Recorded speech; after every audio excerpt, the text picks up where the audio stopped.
Les entretiens des patriotes, bonjour à tous. Remaniement, la revanche est au quart ou resserrement mafieux? Avant de répondre à cette question et traiter de nombreuses actualités, je voulais remercier comme il se doit tous ceux qui me permettent de vous offrir ce journal à l'aide des légendaires merci rémunérateurs. Aujourd'hui sont à l'honneur Corsaire, Pierre-Louis Garnier, Cathy, Yvette Poré, Luc Tobiana et Heureux Euro. Des fidèles parmi les fidèles, merci à eux. Et puis je tenais aussi à vous remercier pour votre soutien indéfectible. La réinformation et le combat de tous. Merci pour les pouces levés, merci pour les gentils messages, merci pour la diffusion sur d'autres réseaux sociaux. On ne lâche rien.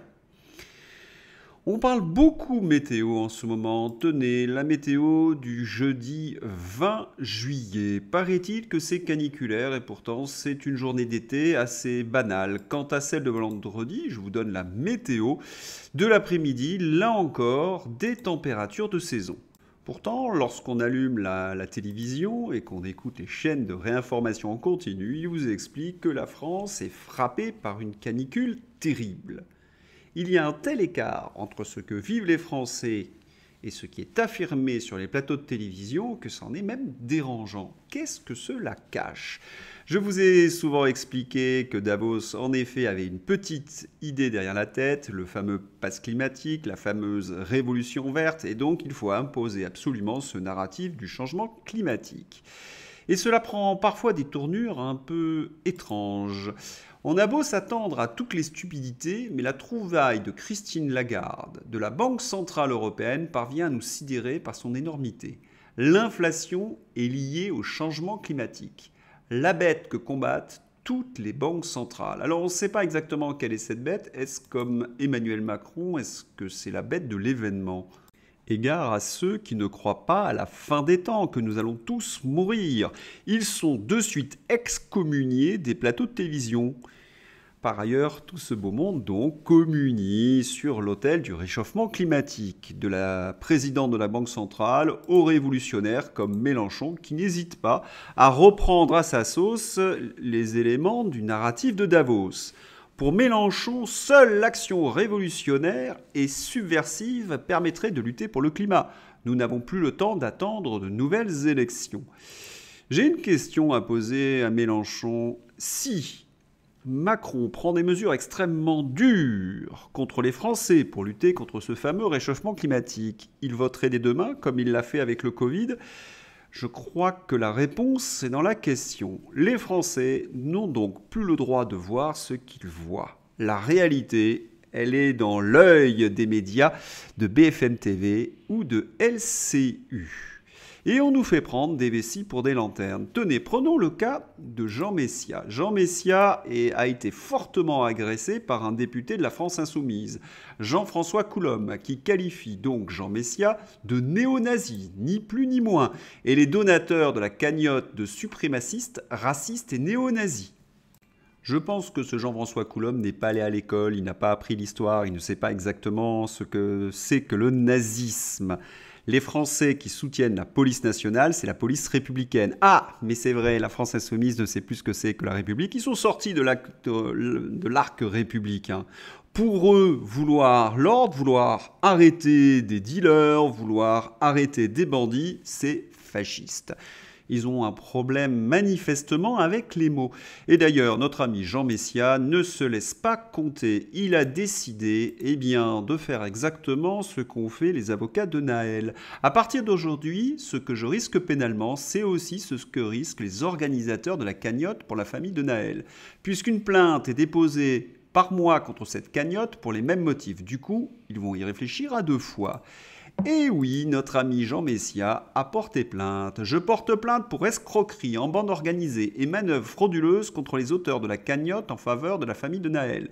Rappelez-vous qu'ils nous ont fait croire à un ange parti trop tôt. Ce mensonge a été de nature à tromper les donateurs de la cagnotte qui croyaient donner à un chérubin innocent, l'ange Gabriel peut-être, qui n'avait jamais rien fait de mal de sa vie, ce qui est un mensonge. Voilà, il faut répondre coup pour coup, parfois une bonne droite, ça fait pas de mal.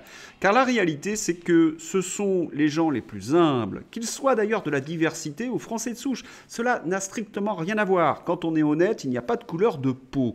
Et prenons l'exemple de la ville de Condé, là où Philippe a été assassiné par des voyous au vieux Condé. Eh bien, les gens n'osent même plus s'exprimer. C'est-à-dire que la France insoumise milite également pour la fin de la liberté d'expression. Et oui, dans ce petit monde progressiste, on ne peut plus appeler un chat un chat. Ce que vous voyez n'existe pas, ce que vous ressentez, ce n'est que du fantasme. Vous êtes condamné au silence. La France insoumise se défend. Elle est là pour défendre les populations issues de la diversité. Eh bien, dis donc, lorsqu'on aime de cette façon-là, vous n'avez plus besoin d'ennemis, hein, c'est de l'amour vache, parce qu'ils sont littéralement en train d'abandonner les quartiers aux mains de la pègre. Souvent, vous me dites de la pègre, mais non, vous exagérez. J'exagère. Regardez cet article du Figaro. Château gonflable et barbecue gratuit quand les dealers divertissent les cités. Oui, la République est partie. Elle est remplacée par les nouvelles autorités, les dealers. Ces dernières semaines, des animations ont été installées dans des quartiers de Nice et de Cavaillon. Pour les autorités, des trafiquants de drogue se cachent derrière ces infrastructures éphémères. Les choses sont nettes et sans bavure. La France insoumise, les bobos de la France insoumise, après avoir abandonné le peuple français à son triple sort, est en train d'abandonner les Français issus de la diversité aux mains des dealers et des fanatiques. Et ils ont, paraît-il, bonne conscience. Bravo à eux. Sans transition, nous allons passer au remaniement. Bien que c'est un petit peu la même chose, on nous fait prendre des vessies pour des lanternes. Pensez à Marlène Schiappa. Lorsqu'on parle d'elle dans les journaux, c'est une brave fille qui a été un petit peu dépassée par les événements. On parle bien de la même? Est-ce qu'on n'est pas encore en train de nous faire prendre des vessies pour des lanternes? Une brave fille innocente, celle qui posait à moitié dévêtue dans Playboy? On parle bien de Marlène Schiappa, qui sous pseudo écrit des romans pornographiques d'une qualité très médiocre. C'est elle, la jeune fille naïve, celle qui animait le printemps républicain? Oui, on nous prend vraiment pour des idiots. Alors, cette gentille fille est remplacée par une autre gentille fille au ministère des Solidarités. Je veux parler, vous la connaissez, Aurore Berger. C'est une bonne cliente de ces entretiens. La presse aux ordres, dans une bouffée délirante, ose écrire qu'Aurore Berger est une jeune femme fidèle qui a des convictions, comme le montrent certainement ses photographies. Non, la réalité, vous la connaissez, Aurore Berger a bâti sa carrière à la force du poignet, elle a toujours sucé la roue de l'homme politique qui avait la faveur des sondages, et dès que celui-ci déclinait, elle sautait dans les bras de son adversaire. Comme le montre par exemple son soutien à Alain Juppé, celui-ci perd la primaire, eh bien elle saute dans les bras de François Fillon. François Fillon est battu à l'élection présidentielle, elle rejoint le camp présidentiel. Quand on a peu de convictions, on est apprécié par Emmanuel Macron. Je voudrais rappeler quelques vidéos que j'ai tournées sur Aurore Berger, notamment pendant la réforme des retraites. Qu'est-ce que nous avons pu constater? Eh bien, qu'elle n'a strictement aucune conviction, donc elle est prête à tous les mensonges, à tous les coups tordus, à tous les éléments de langage de propagande. Pour ceux qui auraient oublié, n'hésitez pas à revisionner ces entretiens. Je vais terminer sur Aurore Berger avec cette phrase. La situation est douloureuse pour ceux qui ont perdu la vie. Ça, c'est ce qu'elle pensait pendant la période du Covid. Pour clore ce portrait, je vais terminer par une phrase. Aurore Berger, ministre des Solidarités. Est-ce qu'il n'y a pas terme plus opposé que la solidarité avec l'arriviste Aurore Berger? Vous vous souvenez de sa férocité envers les Français qui défendaient leurs droits les plus fondamentaux à la retraite? Son manque d'empathie? Et elle est ministre des Solidarités? Mais nous connaissons Emmanuel Macron, disciple d'Orwell. Il nomme comme ministre la personne qui représente le plus mal son ministère. Pensez que Dupond-Moretti est toujours ministre de la Justice. Pensez que Darmanin est toujours ministre de l'Intérieur, le Darmalin. Pensez qu'Olivier Dussopt, toujours ministre du Travail, et que Bruno Le Maire, celui qui devait mettre la Russie à genoux, est toujours ministre de l'Économie, alors que nous sommes quasiment en faillite. Pourtant, la nomination d'Aurore Berger a fait quelques heureux. Les députés LaREM, qui ne la supportaient plus. On a bien compris qu'Emmanuel Macron l'avait exfiltrée de l'Assemblée nationale. Alors, Aurore Berger, une tocarde? Certainement. Une dérive mafieuse? Sans aucun doute. Nous savons qu'Aurore Berger, c'est l'exécutrice des basses œuvres d'Emmanuel Macron. Il a besoin d'une équipe resserrée. Par ailleurs, nous retrouvons les mêmes faits avec Gabriel Attal, le genou qui a été nommé ministre de l'Éducation nationale. La nomination de Gabriel Attal pour remplacer Pape Ndiaye est la catastrophe de l'été. C'est le passage du woke au LGBT. Attal est un militant, un membre éminent du groupe Bilderberg, partisan de la rééducation nationale. Macron a rendu son devoir de vacances, changer de société. Attaquer Gabriel Attal, le petit chouchou de Macron, c'est casus belli pour Laurence Rossignol. Pour ce facho vendéen, on ne peut pas être gay et ministre de l'Éducation. A-t-il dit cela? Non, déformation des propos de Philippe de Villiers. Et puis il y a le terme facho. Quand vous aimez votre pays, vous êtes un facho pour Laurence Rossignol. En même temps, on les comprend. Ils ont tellement trahi leur pays que ça leur paraît complètement aberrant qu'on puisse aimer la France. L'homophobie la plus crasseuse érigée en étendard politique. Quel mauvais style. Alors, j'ai repris, Philippe de Villiers ne dit que des faits exacts, la Rossignol nous chante vraiment n'importe quoi et surtout des insultes. Alors, est-ce que Attal est bien à la Bilderberg? Vrai ou fake? Vrai. Attal appartient-il au lobby LGBT? Vrai ou fake? Vrai. Par contre, Rossignol, agent de désinformation, au profit de qui? Je crois que vous avez la réponse. Alors, en ce qui concerne la Bilderberg, pour ceux qui auraient oublié, j'en avais parlé dans une précédente vidéo. En effet, avec Édouard Philippe, Clément Beaune, le petit Attal est allé dîner à la Bilderberg au milieu des patrons des grandes banques d'affaires, du PDG de Pfizer et du patron de l'OTAN. Alors Gabriel Attal, tocard ou mafieux? Je vais écarter le mot tocard pour Gabriel Attal parce qu'il est assez doué et ce qui fait que c'est un adversaire particulièrement dangereux. C'est donc un mafieux et de la pire espèce parce qu'il est introduit au sommet de la mafia du Bilderberg et de Davos. On a bien compris qu'il est là pour poursuivre l'agenda mondialiste sur la rééducation des petits Français, ce que j'ai appelé la massification sexuelle de la débauche. Je vous renvoie à ma précédente vidéo. Nous allons passer maintenant à Aurélien Rousseau. Oui, c'est le nouveau ministre de la Santé. Il remplace le transparent François Braun. Souvenons-nous d'Aurélien Rousseau pendant la période du Covid. Parmi toutes les fakes, une me met encore plus en colère. C'est celle qui prétend que le vaccin serait dangereux pour les femmes enceintes. C'est l'inverse, on le sait. Alors, je voudrais ouvrir une parenthèse parce que les essais Pfizer ne concernaient pas les femmes enceintes. Généralement, on est très prudent avec les femmes enceintes. Lorsqu'on a demandé si on pouvait, oui ou non, vacciner les femmes enceintes, il y a eu une étude. Il se trouve que je l'ai lu, j'ai même écrit un article dessus. Et les scientifiques, au vu du panel des 150 femmes, expliquaient qu'ils ne pouvaient pas statuer. Autrement dit, quand Aurélien Rousseau dit « on le sait », il ment. Car il s'appuie sur des racontards. Il suffit de parler aux équipes qui ont dû faire face aux complications liées au Covid pour la maman et le bébé.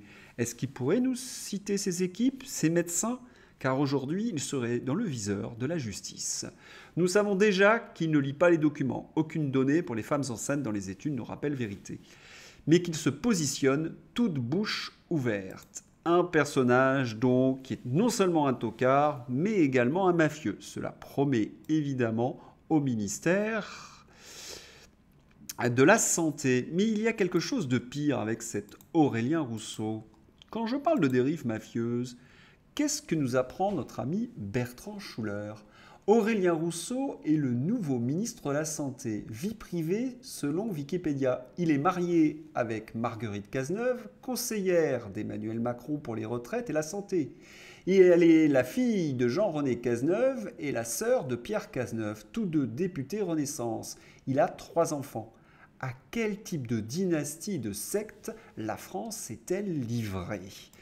Oui, une dynastie, une mafia qu'on appelle la Macronie.